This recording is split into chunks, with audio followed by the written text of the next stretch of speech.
Hi guys, how you doing? I'm here with Maurice. He just won his match. So the first question that I want to ask you is, how are you feeling about just keeping that title of the Kings of Latam? Well, I think it's great that we come out with a win again. It's a good matchup versus All Knights always. Like, I know Adverso, he knows the way I call, so it's good to play against them. And feel happy to win today. Great. So we were commenting about that you guys don't like to just switch your compositions. Why is that? And also, have you tried other compositions in scrims? Yeah, we do have some things that we didn't show yet. So there are maps that we didn't play, etc. So of course we prep on other things as well, like different things. But in general, we really like to extract the most we can out of a composition and have like multiple ways of playing it. So that's why you see us like maybe screen up like one day against a team, and the other day we can play on a different way and come out with a win. So yeah, we feel fine about that. Yeah, that's great. And the last question, your guys' last match is against GLRS. Obviously, winning against them, you secure playoffs. How are you preparing for that match, and how do you feel about GLRS? Well, the preparation starts now. We're probably going to chill a bit and watch their game live, then probably rewatch it too later on. Get ready to the game tomorrow. And like I really think it's more about us thinking on ourselves and they thinking about themselves. Because like in this tournament, everyone has like a peculiar way to play, and we're really confident on the way we're approaching the maps that we're playing. So thank you very much, Maurice. Guys, we still have a lot of Valorant, so stay here with us. Thank you.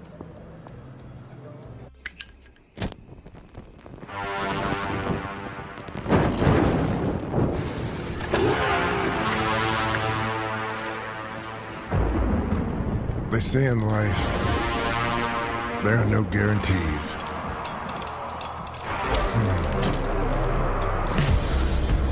They say a lot of stuff like that. Slow it down. Play it safe. Hedge your bets.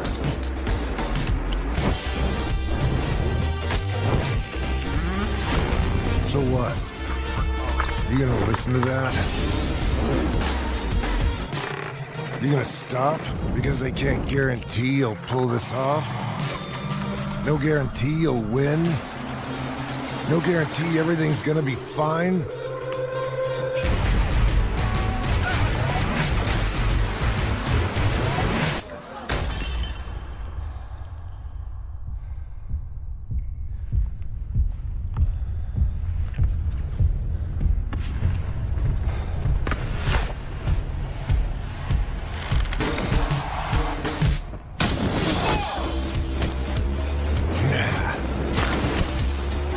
In life, you make your own guarantees. Nobody else will light your way. Start your own fire and keep it burning. And we guarantee you'll have one hell of a lifetime.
Eu senti que nessa última série a gente ficou um pouquinho nervoso nos momentos finais da partida, isso que acabou fazendo com que a gente não conseguisse finalizar a série do jeito que a gente queria. Nos outros jogos a gente já reviu tudo e a gente decidiu que o jogo tem que ser um pouquinho mais pra frente, algo mais agressivo, porque a gente estava jogando muito equado, muito, como é que fala? Defensivo. Então acho que com essa mudança, essa série foi um pouquinho melhor, mas por causa de nervosismo a gente não conseguiu finalizar contra a M80. Então a 2G é um time que vem muito forte, ela é um time que é muito bom na fase de grupos. Acredito que a preparação deles tenha sido melhor do que a gente, porque a gente teve vários problemas de visto. É um time que a gente tem um histórico muito bom e, eu acho que qualquer coisa pode acontecer, porque mesmo apesar da gente estar 0-3, eu ainda acho que o nosso jogo ainda está muito bom. Eu acho que até agora o meu desempenho como duelista tem sido ok. Eu ainda acho que eu posso fazer muito mais do que eu estou mostrando agora. Eu acho que o Luke Show, do meu time, tá numa fase muito boa. Eu acho que ele tá jogando muito bem. E se eu conseguir elevar o meu nível ainda mais, eu acredito que a gente consiga sair dessa má fase.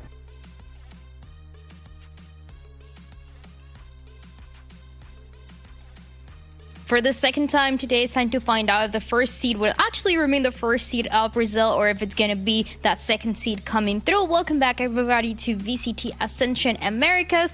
And now we get the chance to talk about two-game going against GLRS. GLRS being that #1 seed, but struggling to get a single win so far in Ascension. Roy, while on the other side, two-game are kind of the favorites because of the results they're getting so far. Yeah, it's sort of like the same kind of narrative that we've had before with All Knights and Reta, right? Although the difference is that 2G's actually looked consistently very good and they've won pretty much all of their matches. I mean, of course, Spike and Silence on this team are insane. They also have a great support system with Zap, Frizy, and Louise as well. So it's a very well-rounded team, very high-tempo team that can play multiple styles as well as multiple compositions, especially with the double duelists that they rock with this team.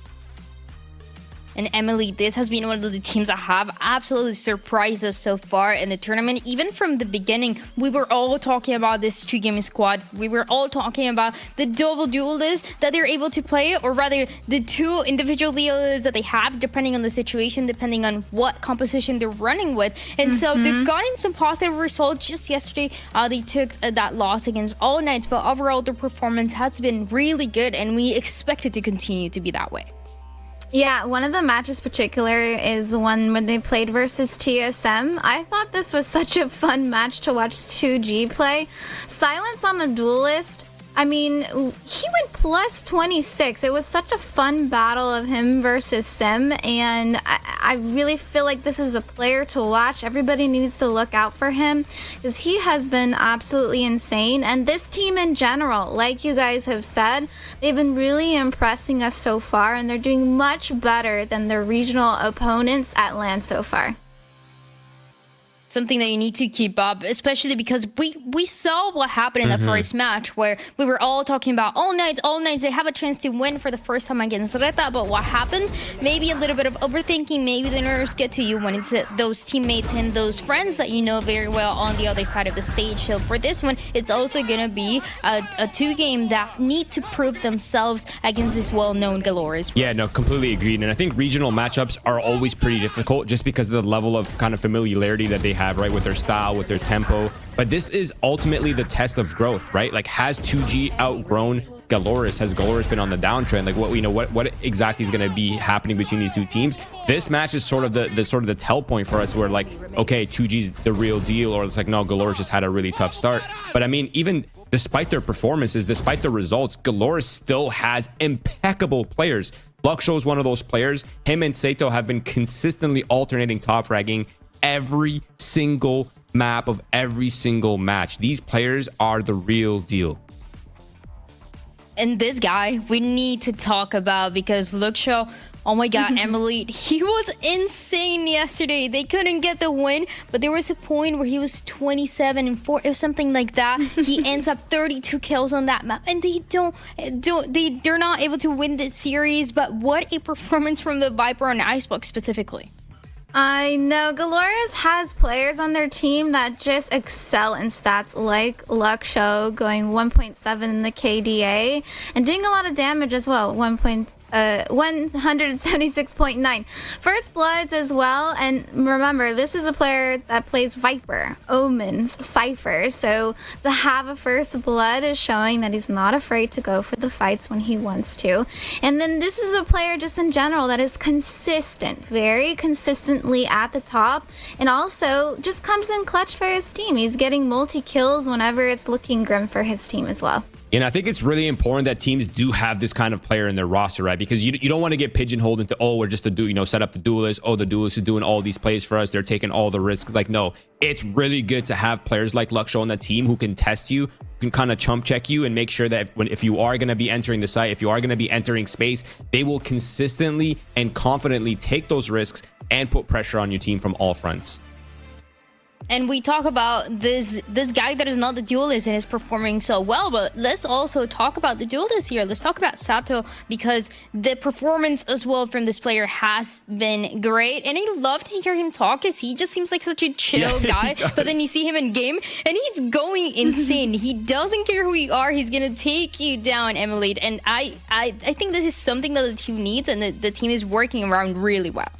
And I mean, his stats don't really do justice for him. I feel like he's not at the top in terms of being more than top 3 for the stats of ranking during Ascension, but this player, Sato, has just been looking very comfortable during this event as a duelist. We've seen him on Neon, Jet, and Ray so far, and this person is just absolutely not afraid to just be that person that goes in there. He's confident that he's going to get the support that's needed. We saw a lot of insane plays from him throughout the week, and I'm expecting to see a lot more from him today too, because he's looking really strong so far. It's been good, and today he has something to prove, and is that he continues to be the #1 duelist in Brazil, in that Brazilian region of challengers. So we're gonna find out if that's gonna be the case. But let's take a look at the history between these two teams, Roy, because compared to Latin America, where there's a north and south, they don't really play each other a lot of times. For Brazil, there's only one Brazil, so they've been playing each other a bunch of times, and you see a GLRS that were able to get that big win, that last one for the grand finals. But honestly, it's you can tell that anything can happen in a series like this one. Absolutely. I mean, even it was a 2-0, but it was still a very close game regardless. And I think the cool thing with this matchup is the fact that despite them coming from the one Brazil, as you put it, there is a stylistic difference in their approach, right? So like 2G has 2 separate duelists, right? Whereas GLRS, they kind of have a very traditional structure where it's like just Sato alternating the duelist roles, and there's really no strengths and weaknesses to either style. It feels like they're both really comfortable with their dynamic, but I do feel like with Sato, and specifically with this matchup, there might be a little bit more consistency with their approaches. Yeah, there's a couple things to look at, and yeah, Emily, you wanted to? I think we're having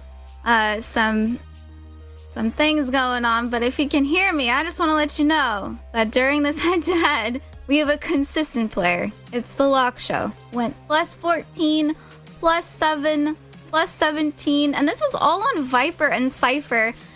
And GLRS won 2-0 the last 3 times that they played each other. So they're on a strong winning streak. But again, I want to remind everybody, GLRS has not been doing as well as 2G so far during Ascension. So are they going to be able to clean it up, or is this ongoing role for 2G going to be keep playing off versus their regional opponents?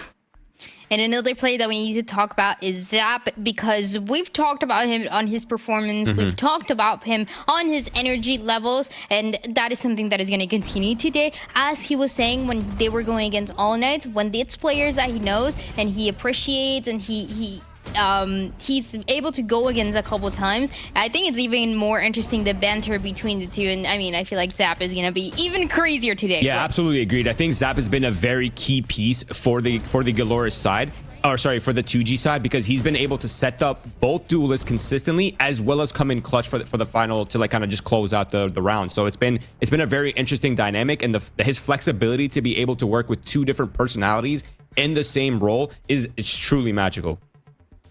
And now let's talk about the other side too, because there's a lot to talk about when it comes to GLRS. This team that we had, and we continue to have, honestly, high expectations for. We don't want to underestimate them, but honestly, Emily, they've been really struggling to get those wins, and you can see them on stage looking nervous, looking like they're not feeling like they're playing for themselves, or they're able to play their own game. Instead, they're putting into these situations that they're still learning from. They're still trying to adapt around them. Yeah, sometimes some teams just need a bit more time to kind of feel the environment. There's a lot of factors that go into the play as a player that people don't realize. You're on different settings, on different control chairs, different height level of your desk. There's a lot of different things that you're not used to. So sometimes it takes a person more to adjust. And this is a very important match for GLRS. They really need this win if they're going to want a shot at making into the playoffs next week.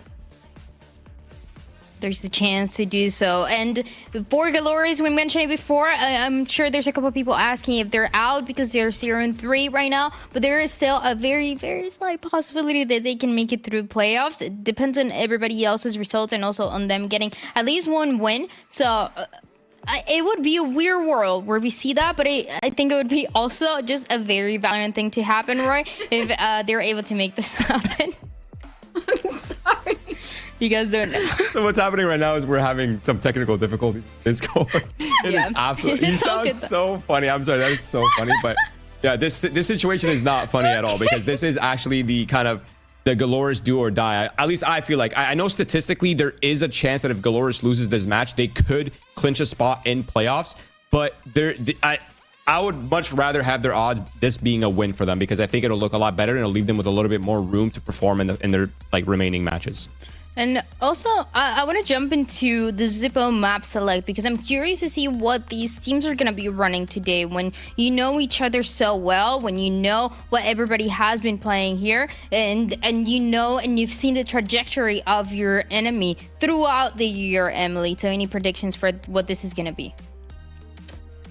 Oh, well, it's gonna be there. So we see the first map pick is Abyss. Okay, we've seen a bit of Abyss being played from both the teams so far in Ascension. So, 2G is 1-1 so far on Abyss. They've played TSM and AK. So, these are good maps, I think. Abyss, Icebox, Bind. I think that 2G has showed us that they're, very strong on their attacking side, in my opinion. I think they have a game plan, and that's something that they've been sticking to from what I've been seeing. They have, if they have the ability to keep their utility, to stick to their dry run flooding and re-execs and early map control, then I think this game, at least for the first map of Abyss, could go very much in their favor. And Roy, when it came to the predictions that we already talked about on that first match, we were going on the side of All Knights. We were going on the side of the second seed. For this one, how are you feeling now that you also get the chance to see the maps? I do feel like 2G has been just a little bit more eccentric with the way they're playing and a little bit more consistent with the way they're playing. And I do like their win conditions, but that doesn't mean that I have zero faith in GLRS because they are the #1 seed in the region for a reason. And I think sometimes, I know it sounds kind of weird, but there is sort of like a rock, paper, scissors when it comes to stylistic approaches to Valorant specifically. And I think in this specific kind of like area, the way GLRS plays, their sort of fundamentals, their style, their tempo deals extremely well with the 2G side. But on the same token, 2G has been very confident, very aggressive throughout this tournament, and their performers, the people that they really depend on, have been popping off. Which is a dream come true for these teams when you have those individual players that maybe even for a lot of them is the first time that they're going into this LAN experience, they're playing Ascension, and yet they're able to perform and frag out this way. And we've seen it both for 2Game and honestly for GLRS as well with some great moments. They're just trying to find out how to close out the series. Before we get this match started, a reminder once again for everybody that there is a giveaway for Blacklight. You can get one of those Ultimate Gaming chairs if you scan that QR code, or you also check out that message that's pinned in the chat to see how you can get one of those chairs. And now as we go back into the conversation for these two teams, 2Game and GLRS, Emily, and when we go into this first map, do you think there's gonna be a mental game of we're gonna try something different because this team knows us already so well? No, I think, like I said, 2G is best to just stick to their game plan because what they've been doing so far during Ascension has been working. And yes, they're going against opponents, like you said, that they're very familiar with. But here's the thing as an in-game leader. Are you going to be playing around and overthinking it of what you think your opponents are doing? Or are you going to stick to what you know your strengths are and just really roll with it? And that's the 2G that I think that we're going to see today. You can just tell that they're very prepared, and I can imagine that they're so confident going into this game. And honestly, unfortunate for GLRS, I feel like they're not feeling as strong, even though that historically the last 3 times that they've played 2G, they've beat them. So it's really going to come down to this first map, I feel like, Roy, of us seeing how the rest of the series is going to play out. Yeah, I feel like the first map will definitely be some kind of signs, but I do want to go into the fact that second map is Icebox, and I think Icebox is like a perfect descriptor of GLRS. They still run the Sage comp on that map, a composition that we don't really see that often anymore, but they're still putting up insane performances. And I mean, again, despite their losses, despite what their record looks like, almost every single one of their matches has gone the distance. They've gone 20 rounds plus. Like they've been at the edge of wins and losses the entire time. And I think it's that consistency that is the brand, that is the identity that GLRS has. Well, let's check out this Black Light Agent Select. Let's find out what these two teams are going to be running on our map number 1 of Abyss. And it's a map that we've seen just a few times by a couple of the players, but we've seen some slight differences here, Roy. Yep, these are the same compositions we saw last time for sure. There's really no differences. The 2Game runs the DRX composition with the KO Silva Jet, and GLRS runs the double initiators with Gecko. There is a bit of a difference. I think the KO pairs extremely well on this map, specifically because there really aren't that many objectives on this map. Like, yeah, you can take A main, but I think all the comps are pretty much good to do that. But when it comes down to hitting sites and kind of being able to lower the value of the Sentinels, lower the value of the Cyphers, KO does that very well. But again, this is an op-heavy map as well, and Gecko and KO both pair very well into the opposite. So I think the duelists are going to have to really step up and get creative with the way they want to give value if they want to get ahead. Do you see these two differences a little bit different, Emily, or is it going to be remaining the same? Actually, instead of asking Emily, I'm going to ask our casters what they think about the Gecko versus the KO being played out on this map number 1. Let's find out who gets the win here with Gumpers and Vance. All right, thank you so much, Dryad. It's super exciting. We're getting into the 2-game esports versus GLRS, and honestly, both of these teams have surprised me, put like their A game on throughout this whole entire tournament, Vance. For sure, and to answer the question of who I like better between the KO and the Gecko as well from the desk, I personally would lean more towards the Gecko. So overall for GLRS, for me, despite them being 0-3, this is a day of redemption for all these teams that are number 1 seeds from their region. A regional matchup that GLRS always has a number of 2G. And the reason why I like the Gecko more than the KO is the KO pop flashes are great for the hits, but they're not that great to get that early mid-range control here for a map like Abyss. But we'll talk about that in a bit. We'll see how that's going to develop as we already have action towards middle. Big flood by GLRS to start. They get stopped here by a knife. By a smoke, rather. Yeah, so interesting too. Now that does offset. You can tell like they did take a moment to step back, now working off of what Luxshow had for information already previously. Seems like first shot does work out, second one there, and of course it's Luxshow, so I don't know what else we were expecting.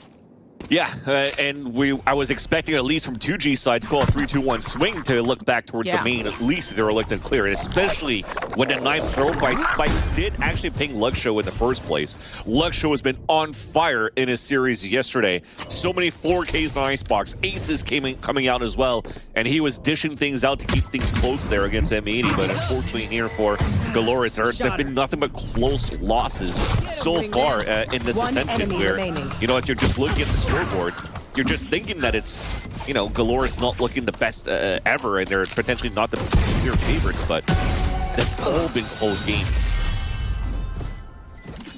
Not only that, but closed out easily for GLRS. Just based off that initial pick coming through from Luxshow, they had good security, and from there, rolled with it. So, honestly, from here, just working up to the pistol, information gather worked out perfectly.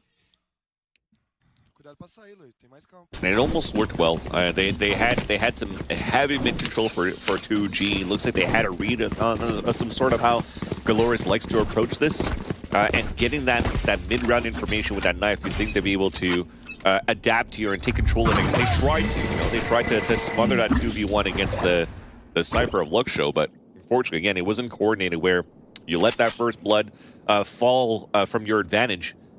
And then it gives here an advantage for GLRS' side to go for such a strong buy in the eco of 2G.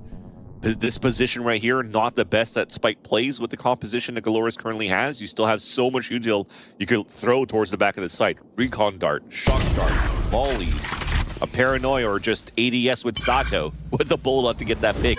And that's something that you're going to have to keep your eyes open as well. You know, we're giving a lot of praise to the support cast around the duelist so far, but Sato mentioned today in his interview, looking into this day, is that if he could activate like he knows he could activate, this should be, you know, the GLRS that everybody expects GLRS to play as. Careful. They didn't even know. Captured Kale out. won't do that. Yeah, just in time. Honestly, you're so valid for that too, because they kind of did roll off that one. Now it's a player advantage on GLRS. And 30 seconds left. KO can't do that. Yeah, and thankfully there it could have been very costly for GLRS in the anti-eco. Although you're looking at the results so far, this is Urango forced to buy armor in the next round. There you go. You see mini Bogdan's Law. Guardian switch to the Spectre. So you keep here the Spectre and the Bolt Rifle to the one that's healthier, the more expensive weapon that you want to save to the next. And using that to watch the flank, it's going to be good enough for all three of them to save their weapons into the next round. So you stop the hemorrhaging of what could have been a lot more expensive for your buy going into your bonus for GLRS. But for 2G, the position that they had, looks like they're finding a little bit of gaps. You know, they went head on middle, read that perfectly, and second round, understanding that there was such a heavy mid pressure in the very beginning. They want to try to go for, you know, the A side control or control at the same time too. And it works out, catches a lot of players off guard. So 2G looking pretty decent so far of reading out and feeling out the initial positions of GLRS's defaults. Do well so far. Yeah. Honestly, just the early stages of readjusting yourself as well to fit the comfort of how you want to play this game. I think so far it's been really good, though. I like the approach they're using with this Gecko. Obviously, I think Luxo just always is rolling with the punches as the Sentinel player, and they play so well with it, too. Probably one of the best players that you can have on a team like this one. Yeah, definitely. And you're already seeing from what Roy was saying, the Jets have to activate it a little bit more. The setup that you have from 2G, pushing down B main to start. But a mid to A split instead for GLRS. Might catch some player off guard here. Prize is pretty much left on a one and done.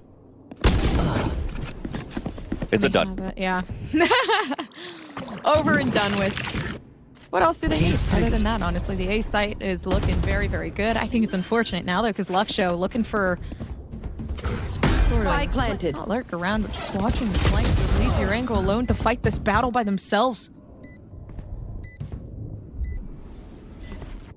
At least they have Heaven control as well. This late lurk, you mentioned it, Luxo very good in these moments. He's potentially going to have a backstab on 3 players, if not being the saving grace. Okay, Casper first, he's down. No more speaking on either of our parts. It seems like every time the opposite happens and the opposite it will. 2G, man, really just taking everybody by stride. I almost jinxed it too, right there. Rude was going. He was cooking for a second. I saw the vision. Me too. And that's why it was questionable after when I was like, okay, well, unfortunately cast occurs, but you see the positioning for all of GLRS on the post plan. They had 3 players playing towards the front.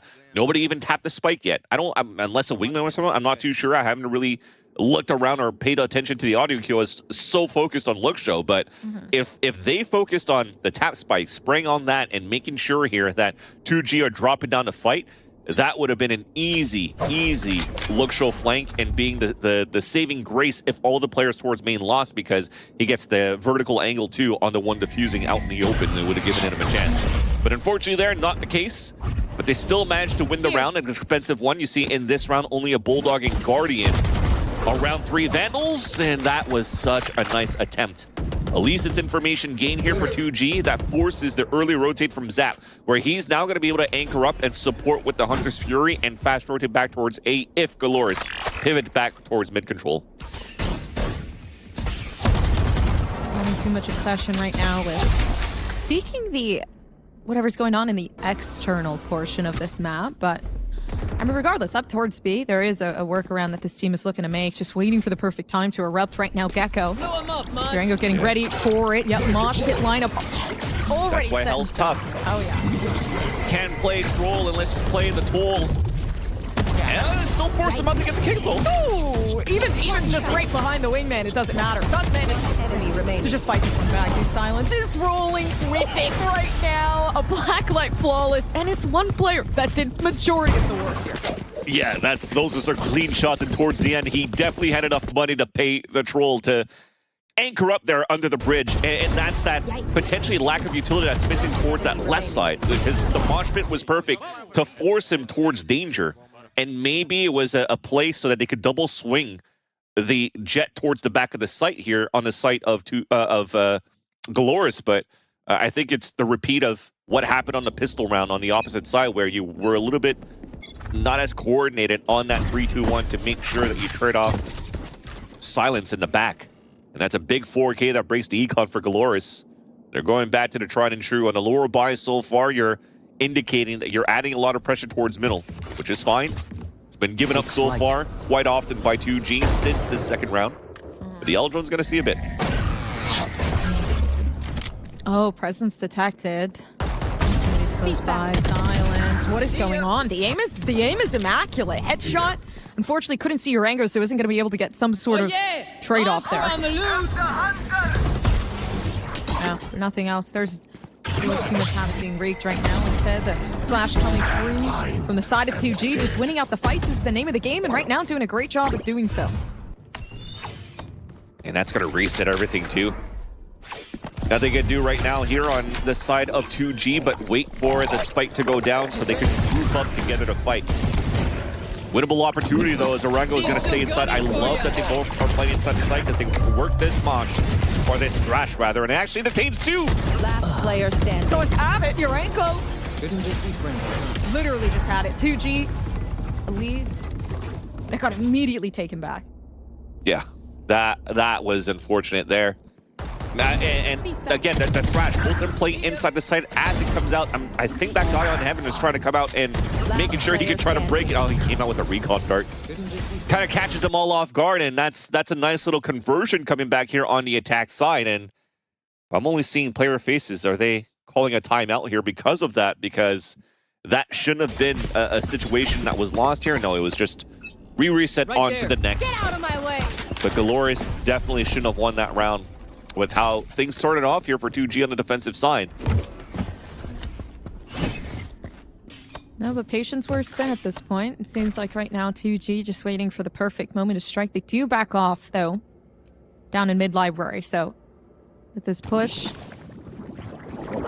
really up to Luxo right now.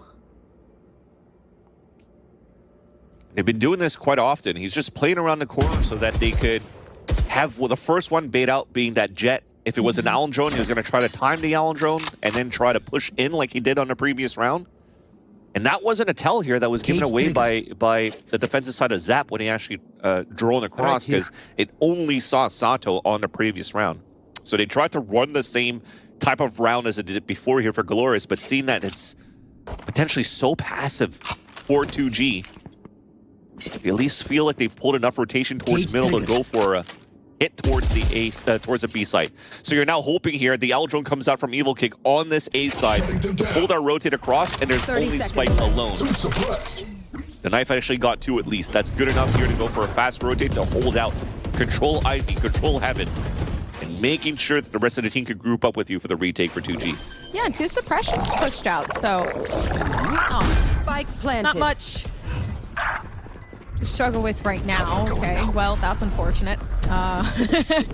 Fall through.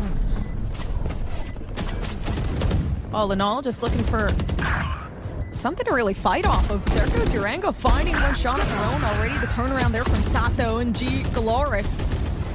They're just looking really good, really pushing back that op right now. Silence knows that they need to keep it for the next half. Yeah, that is an unfortunate way to play the retake to start things off. The protocol was there at least to hold off towards that spawn, but already losing the Zap on a rotate across from middle is not going to make things easy for 2G to retake sites. It's almost a similar thing from what we saw in that first series here, where you have a jet with a knock. There's a pros and con. There's a pro and con to it, where especially on a map like this, you have such a good opportunity to play a jet in a forward aggressive position, down towards the B ramp, A entrance, and also on middle and still manage to escape unscathed. But as soon as that gets spotted and they realize where the off is at and they're pushing on the other extremity, you can't really play, or it's hard for you rather to play a flood retake, especially if you lose players on the process of the rotate back. So that's definitely going to force that timeout for sure here after being thrifty, after losing that previous round, to really calm the nerves right here for 2G. Again, if you're looking at the record so far, though, in this group stage of Ascension, 2G are still in a pretty decent spot. It's GLRS that's 0-3 that has all the pressure right now to try to fight to survive, and 2G could play fairly confidently and fairly comfortably with how things are going pretty okay for them so far in the group stages. But you're definitely seeing slips here from the pressure that comes into just trying to qualify the playoffs for this team. Keeping the determination against GLRS is definitely going to be hard. I think overall, like, it's not like it's going to be any difficult. I feel like there's so much potential surrounded around Silence here that I feel like is slightly going unnoticed to this team. You know, just really balancing around, again, the situation at hand, the players that are really allowing the team to thrive. And I think taking advantage of that is going to help. I mean, 10-4 already starting off in this half is crazy. 10-4, but that was off for 4K2 on that second round or third round when they went for an execution for GLRS. That keeps this game somewhat close and somewhat doable. Now, yeah, you're talking about the pressure on, or the deadlifting here that Silence is going to have to do. It's off a Blade Storm at the very beginning that you just heard get popped. Heavy lean towards the B side. Might get so much information here. They're still going in for the fight here for GLRS. Fighting towards that too. Nice Blade Storm. They picked it up. Even on a pistol. On a save run that should not be going in the direction of 2G. They can't pick up weapons though, so they're going to have to fight for something else. And that's them thinking that they could get a timing for GLRS to catch some players off guard rather, before the smoke blooms, because they have the better weaponry. But this was a good read for 2G to kick things off with a stack towards the A side to allow the Blade Storm to even go for a floating high-low position to get these two first picks onto GLRS. Good on them, though, to drop a weapon outside into the Abyss to keep the econ, at least in terms of weaponry, quite low for 2G. A re-hit attempt potentially with the Thrash. I don't think you walked into another walk into it. They're just looking for a headshot. Right there it goes. Yep, Silence pulling for the thrifty Blacklight, but of course Spike there to kind of help out in that endeavor. But that was beautiful, right? Taking advantage of the fact that, okay, we have an ultimate that we can use here. Let's enlighten that. Yeah, I respect the re-walk into the site, but it's very hard to do on a map like Abyss when a person's jump spotting on the right side of the bridge, and as soon as he saw everybody, he went for the null command, so no Thrash can come out. And you're playing a contact, so you can't really run util to know your opponents are actually hiding outside of Spike's null command. It allows here the Blade Storm of Silence to come through and pull out a second kill. So you talked about the 10-4, gets so much value out of his Blade Storm to get 2 kills here and now be up at 12. That also now hurts the econ a bit here for GLRS. They could buy within this round. They could potentially half buy in the next if 2G are able to run away with this one as well. It just starts off a little bit with orb control, so you're going to leverage your ults for GLRS. Difficult thing is that they don't have really an owl drone to try to go for a ping and ult, so it might be a Thrash and Hunter's Fury or anything so far just to try to get information and explode here, and it seems to be a lean towards this B site. Pretty much over at that point. They can recollect Thrash, I believe, for the position that it did take place, but they slowly work up on GLRS. Keep corners and angles being held by 2G, but Luxshow's always going to be there right behind, watching out the mid spot. Does get shut down, so refrag potential was there. Wanna go again? The Hat 2 is going to give a lot of information for Prize and the rest of 2G for the retake. There's that flank activated because of that, but didn't know that Evil Kick was there for the trade. Might be the takeaway, though. Nice. Sato is not playing around. They have to play for this post plant, though. Just up top goes Prize. And the prize is in the pudding. There goes that 4-4 that 2G was looking for.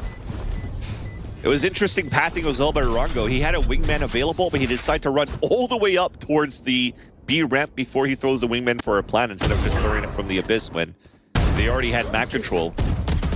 But all that, this was the most important kill right here. Even if Evil Kick stayed alive, that was, you know, the silver lining or what was needed to try to win that round for GLRS. But unfortunately, since that hat got thrown out, it gave so much information there for 2G to really fight their individual duels inside that site that GLRS had no value out of the Hunter's Fury and the Pulse Plant. And we mentioned it before, winning that round, pulling it out here for 2G, it should be an okay buy. They're not going to go for the half buy, for the half shield Vandal buy, but they're going just for the half buy to buy into the next.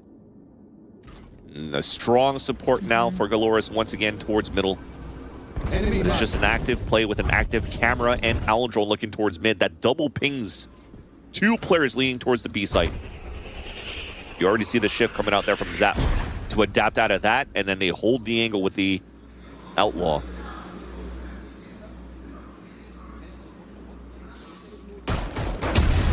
Oh, and a nice first touch up to Luxo, immediately taken away, and it's repetition. Again, Luxo always being down mid, a free takeaway that Silence knows he can take advantage of.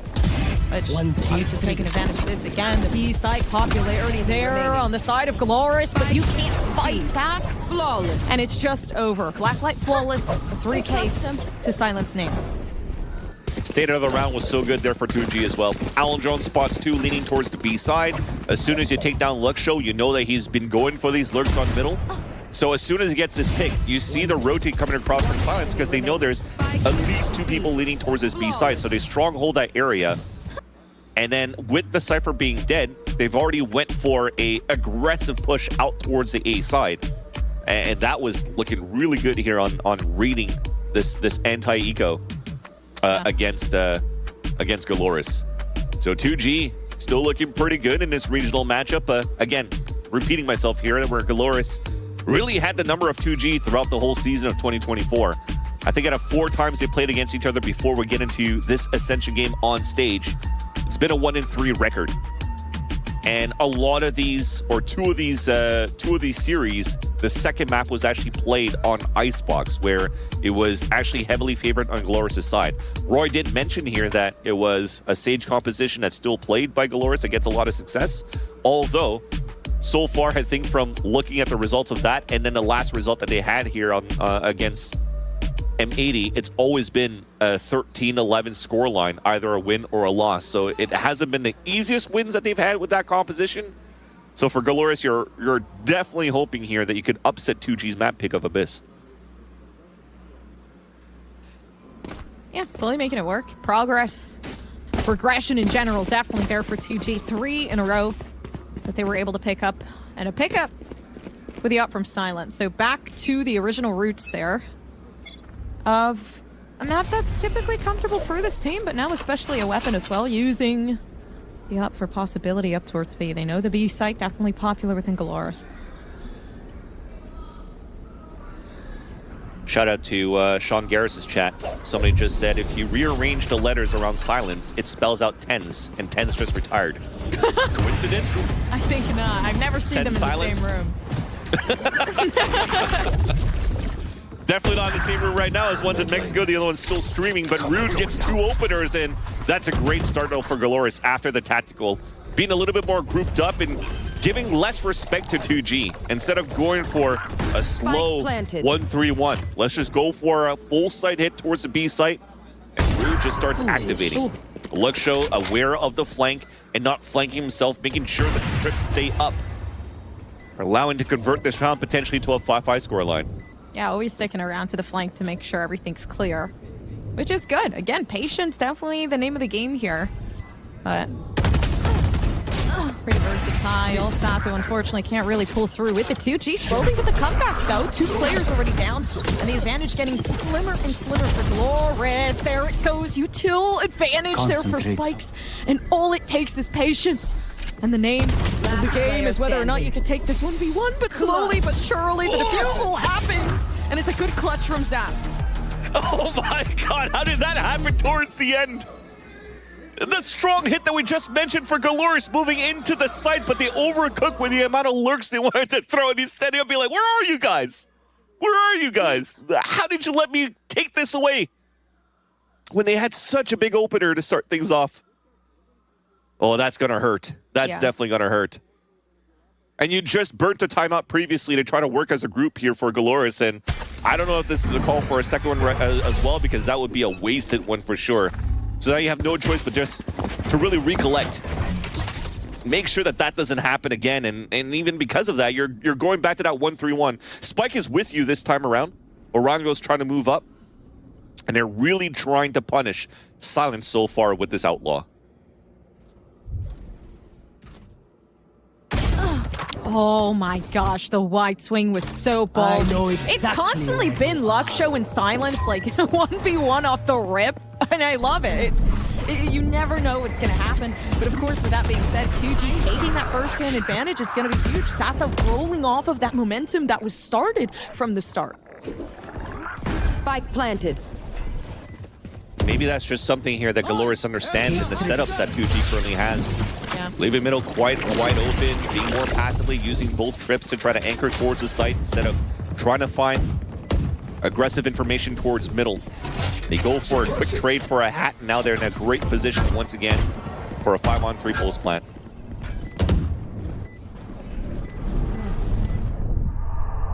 Opening up. An execution up on that. Luxo just ends it off with a 3K.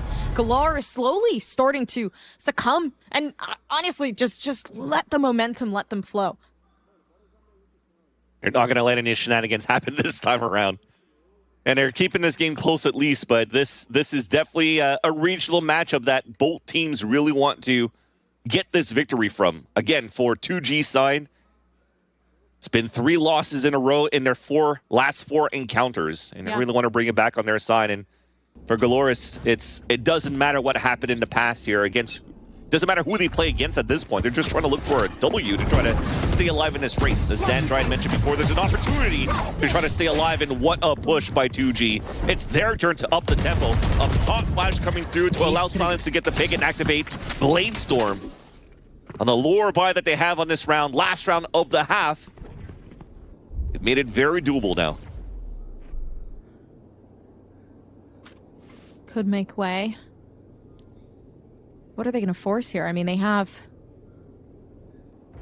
Honestly, for now, Evil could definitely get a drone in to see what they can do, but a wide swing, unfortunate as Sata goes down, so they do lose out on that duelist. No advantage left to be made in the paranoia, maybe just a bit too late for that execution. 2G slowly working themselves up, and it gets dangerous as ever to fight this down. And honestly, you can't. 2G, they just wrap it up. And for the first time, too, you're seeing the aggression coming out from 2G towards middle. A lot of these times where the Jet is getting that aggression on the extremities, but now that you don't have an off, you have an opportunity to be fairly aggressive, try to tap with the Guardian and dash away instead of holding the long angle here, or a tight angle rather on your aggressive line. It works out in wonders for 2G. Yeah. So we're going to switch halves now, and 2G will have an opportunity to play attack to explode a little bit more. And for Sato on their end, though, Sato has also had a great map on this Jet, on defense too, on this map of Abyss. We've seen it, I think it was the matchup there against TSM where it went back and forth really in terms of how much the Jets activated on that map. You're hoping here again that Sato will be able to do something fairly similar just to, again, try to have GLRS upset this first map, which would give them at least a cushion, some confidence to close out the series. And they've always been in BO3s against this team where it was always just a 2-map series. It never went the distance between 2G and GLRS. Yeah, stuck in the halftime, finally a mental reset too for both sides.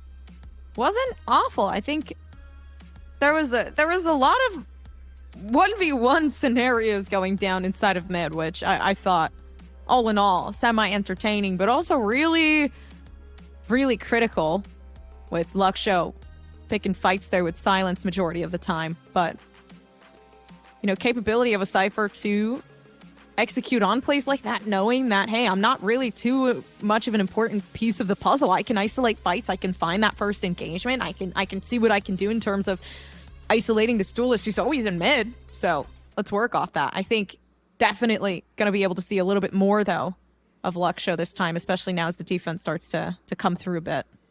Yeah. And now the question is, again, going back to the conversation on the desk with this initiators, the strength that I would see here from the KO on the defensive side is the retake capabilities with the pop flash and recon guards that even G2 did so well when they first brought in a composition that allowed for you to activate a little bit more here with a flash recon from a Yoru with a recon coming in.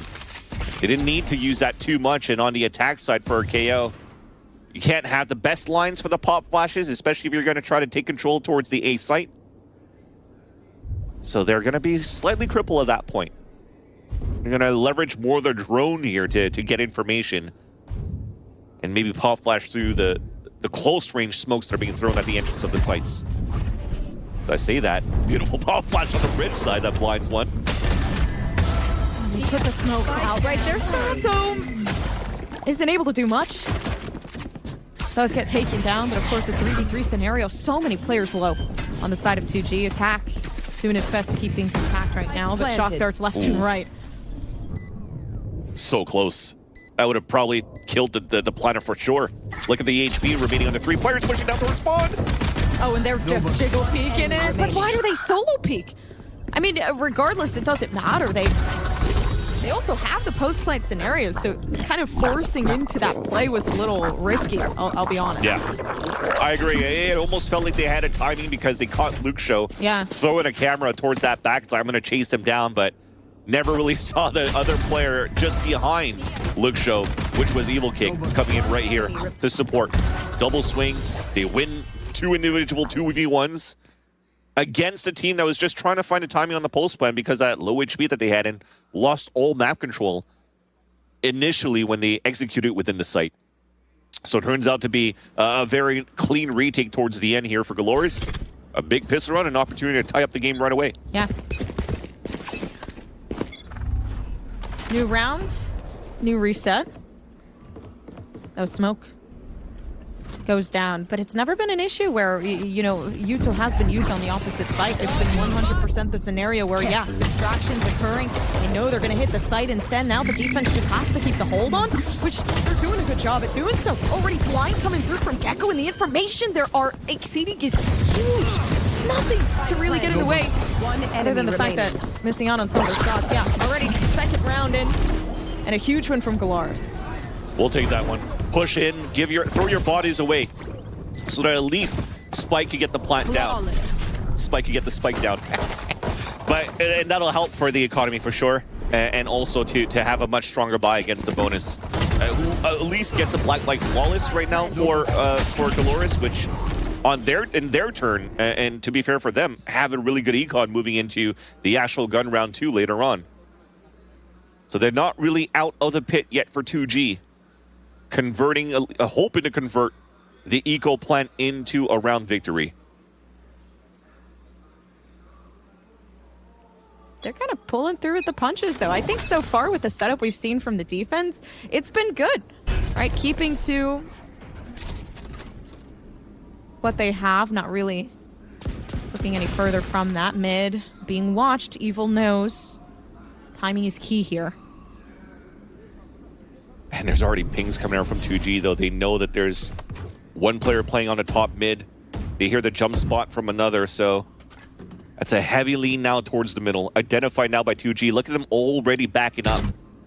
Name of the game was just trying to get Prize inserted into what I like to call a Z-shaped hallway or snake. They're just going to look for a split. I don't think it's going to be the biggest split. They're going to add a lot of pressure towards this B main so they could late lurk, just like Luxo tried to do a couple of rounds ago. He's running it down. Eruption through door. No, but I love it. I love the determination. Running it down, 2G. No respect over to GLRS. Honestly, might just be the best play for the attacker side on a map like this one, though. Yeah.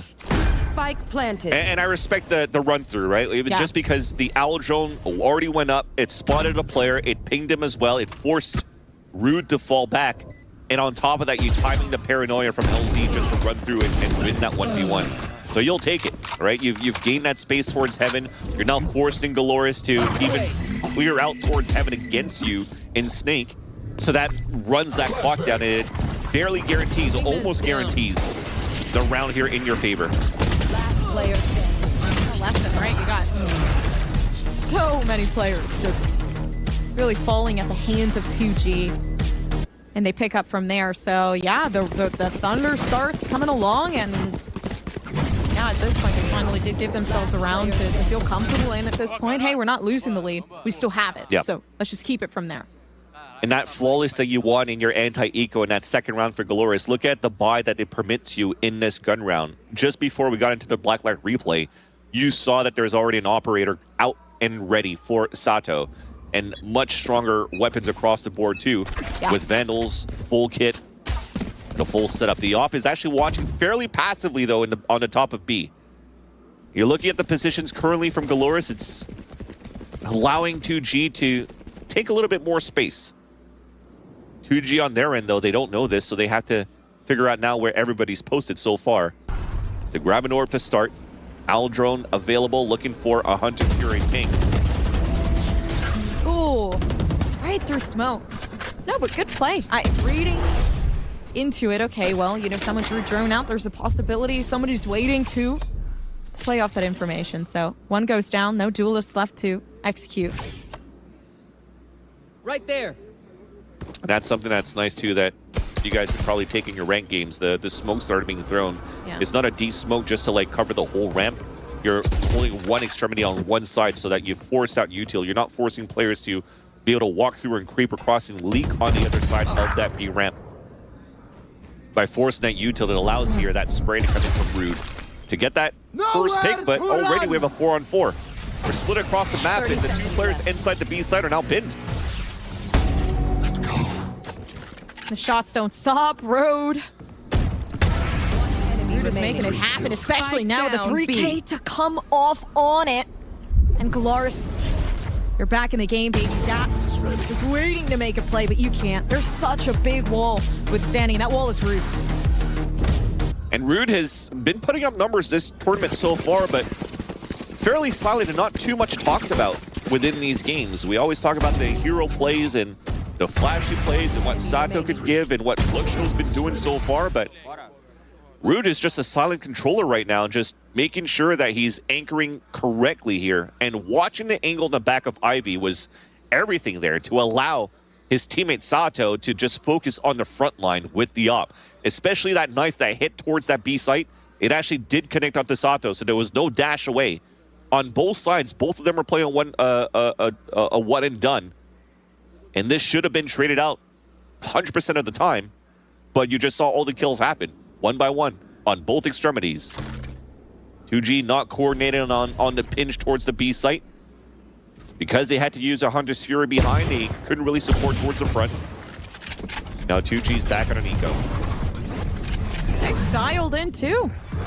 Right in for the punch. And it works out great. Shooting through the smoke has been very effective method throughout this whole entire map. But either way, yeah, player advantage not really there. Spike Slowly down. working up though is 2G. Sato's getting really, really feisty, especially with the up too close quarters there. And there you go. Now you have a little bit more of a death ball. And guaranteeing trades is already giving you a perfect opportunity to win a 3 versus 2. But neural theft, being thrown by Luxio instead gets information on all 3. Hop shot misses. Jiggle Peek isn't going to save you now, though. Luxio, there's no up. Really retrieved right now. Okay, what can Luxio do? Slowly wrapping themselves around. They know the spike is ticking. They need to get the defusal down. How is this going to work?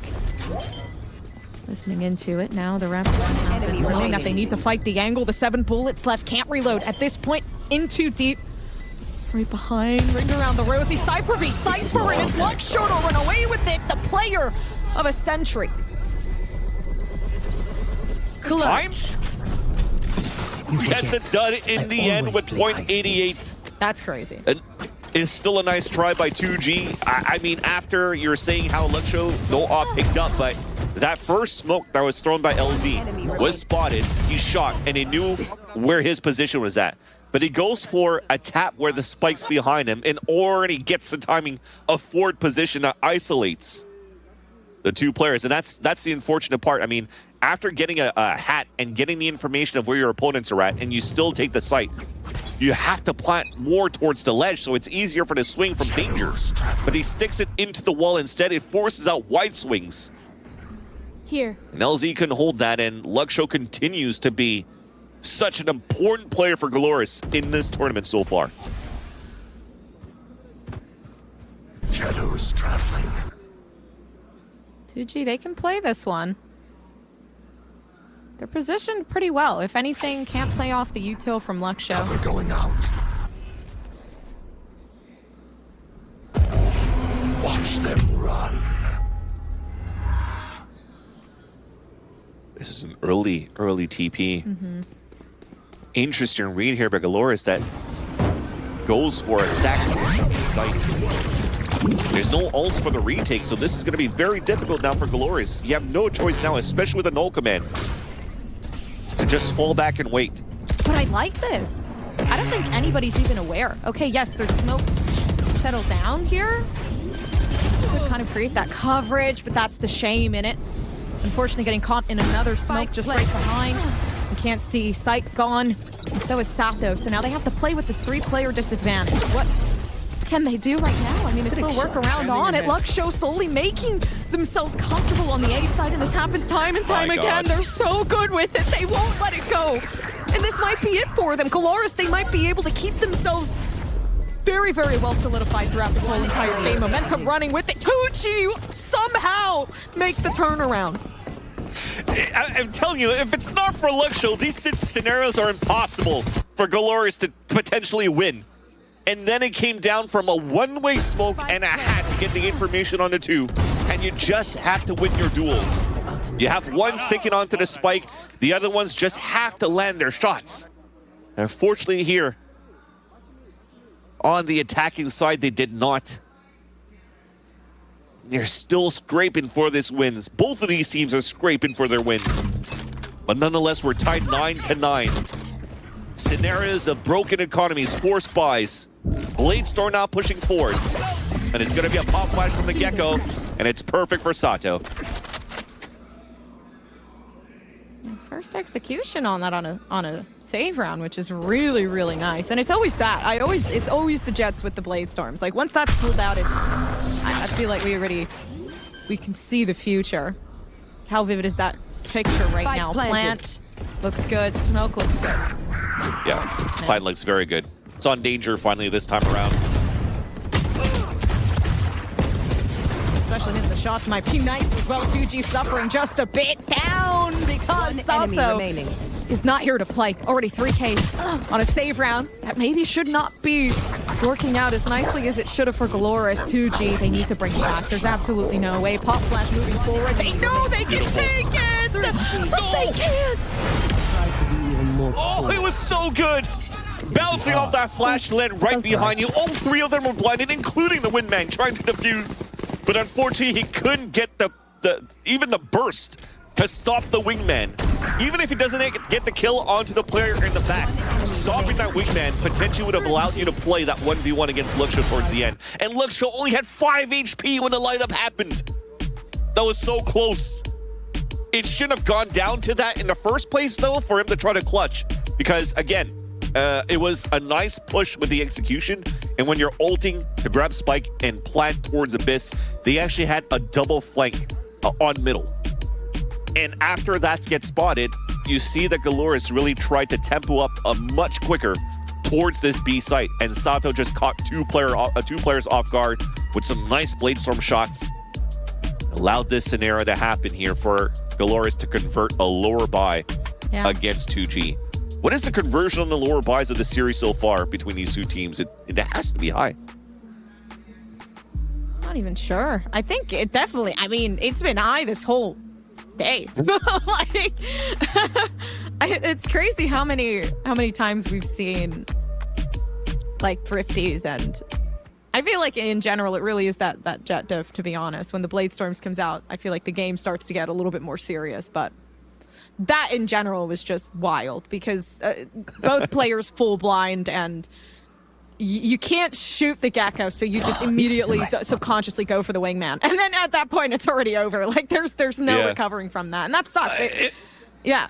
If anything, he's still got Urango as the Gecko, but when the Gecko dies, the wingman's still defusing. It's unfortunate, therefore, the scenario that Spike had to play against, because against any other duo that didn't have a wingman, it would have been GG. But it's GLRS back in the lead. And 2G pushing quickly towards the side and updraft to take control of Heaven. You know what? This may be a pop flash for him to swing out towards Heaven as well if they time it right. It's the L-Jolt first. I was going to say, KO couldn't do that. That's true. True. KO got the pop flash at least, though, but just the shots didn't happen. User error, unfortunately. Wait, the thrash missed! There's no way! And they still almost actually fumbled the back, but okay, GLRS, never mind. Still works. You know what? I believe in the power, and I'm sorry for doubting you, because right now, there was no chance. Respectable. That would have been so much more dangerous if... who was that in the corner? Zap? Had a better weapon than a Guardian, unless it was Prize. Either or, it was a person with a Guardian. If he had a different rifle, that could have been potentially a second or third kill to control that. It was Zap. There you go. The Thrash actually chased after LZ into main. I love the bait and switch. But unfortunately, there was a Jet that was way more forward than everybody else, which happened to be very good towards the end here for GLRS, because that guaranteed the trade towards the end, and no shenanigans on the lower by conversion this time from 2G. And now that we're inching towards the end of that map, though, it's looking to be GLRS's win. To be honest, it feels like things are a little rushed, too. Like, I'm not even sure how to describe it. Like, even right now, pretty quick rotation. It's only been, what, like 10 seconds now. The A site is the site we want to go. Lack of information collected in the first place, too. They didn't play on any level of patience, so now they're just going to run it down A, see with the information they have what happened. Nowhere to run! That's gonna hurt. Fury already making its way down towards the back side. They're lucky, and they're doing great, honestly. Working with the information they had. Hunter's Fury making it very, very good to apply that pressure down towards backside. And that's where we finally wanted to find the value of an Owl Drone and Hunter's Fury. And loading a lot of these ults, converting the round, right? So you've used a Hunter's Fury and confirming now that the players are so far to be able to rotate. And with the ping, knowing that Sato still has this off. So you have to be meticulous going into the next round here, continuing to use your initiator utility rather correctly.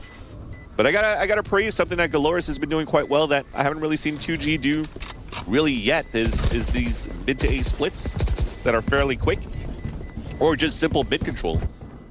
GLRS seems to play a very one-sided extremity control type of play, which works out at least for plants, but it doesn't give them too much space here for these post plants. Yeah, absolutely nothing, man.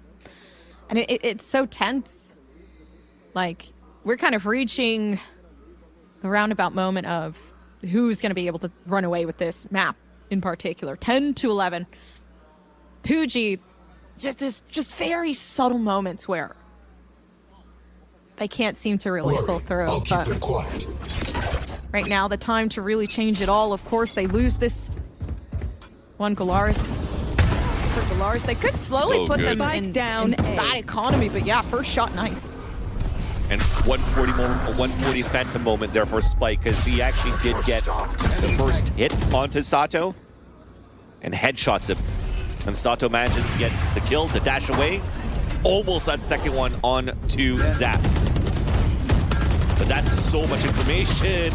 Okay, 2 pings and the shot's not hitting? I'm confused, but either way, it doesn't matter.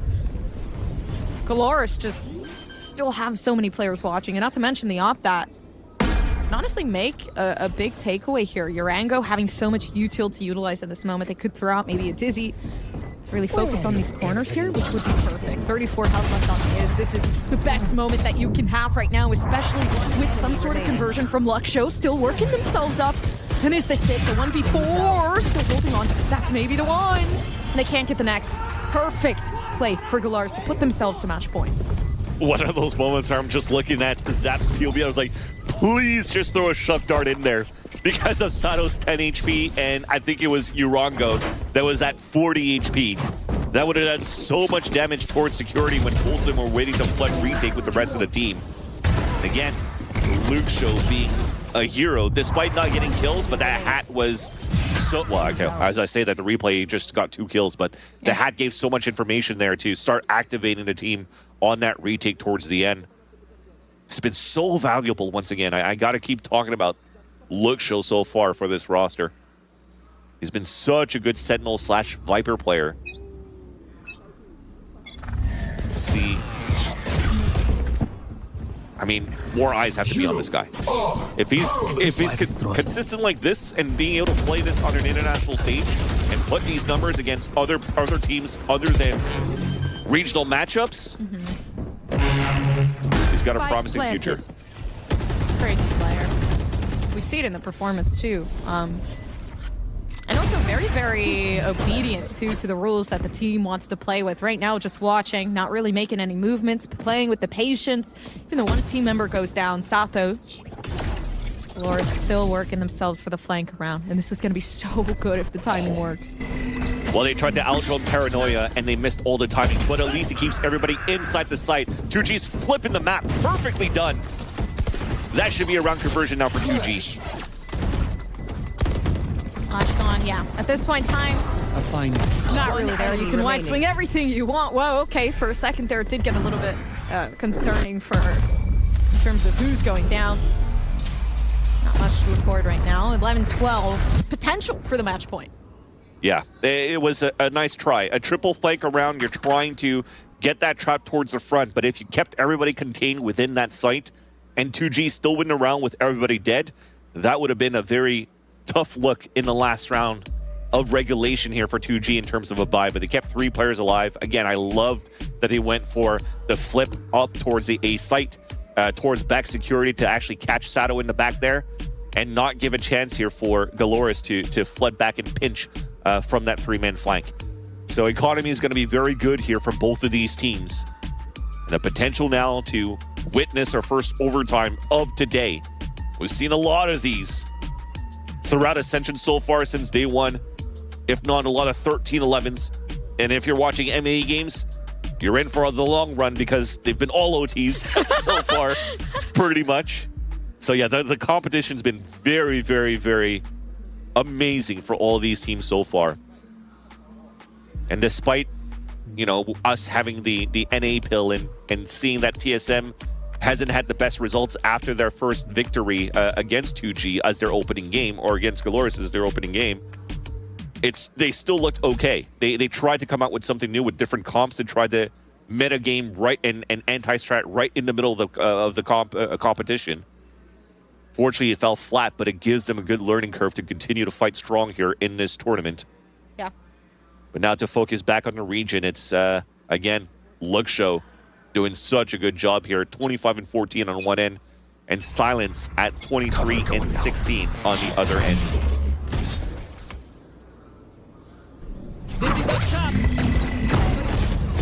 We'll start to it. The Dizzy does get thrown up, but okay, Silence was ready for it. Anti-flash position, and now for Root to take one, that's great. But so many players lost already in the op. Really needing to solidify some sort of hold.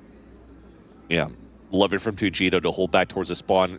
Instant punish on 2 players pushing forward. I was going to say, I don't... Oh my god, this is a dub. Luke Show's going to win this. He just timed the trip, and if he doesn't hear anybody moving across here... Oh no, they all went towards A. Never mind. Never mind. So we go back to the initial point that what we're trying to talk about. Instantly punishing Orango and Santo was nice to stay back towards the spawn and deny that aggressive trap play that GLRS is trying to do. There was a slight overheat though from Zap getting hit by Rude, but now this pivot back towards the A side because they know it's an op trying to hold the site. You're playing 4v1 against that, you guarantee the plant, and now you're almost guaranteeing the round on a 4 versus 3. Shots are hitting nice, but okay. Confirmation, Luxo works off of that. This is it, though. Dude. Can GLRS run away with his first map of the series, and that they will do. Of course, Luxo saying, I'm him! And that you are finishing things off with Defender 13-11. A long game, but you can tell, oh my gosh, this is gonna make me cry. Please don't show that to me. Oh man, they wanted it. They wanted it for sure, and you could see how happy they are, at least for the victory. But a little bit of conversation between Urongo and the coach here to try to figure things out into the second map. But at least if you look at it from this aspect, it's been nice so far here overall on the results of GLRS on that first map. And again, all thanks to Luxo so far. That spray that he got through the wall, I don't even know that he knew somebody was behind. He just went for a random spray to get that kill and allow here for GLRS to come back and rotate across and get this victory in a 13-11, where again, it should have been converted there for 2G in that first map towards the end. It was close. It was extremely close. And yeah, I mean, to be honest, the real factor as to why a lot of that didn't work could have honestly felt like it was Luxo. Majority of the time, just really star-studded plays, a great player in general. Everyone on that team was really performing their best game. But of course, there is a lot more. And sometimes when you lose, you feel an anger inside of you that makes you want to win. So we're going to see what exactly happens in the next map right after this break.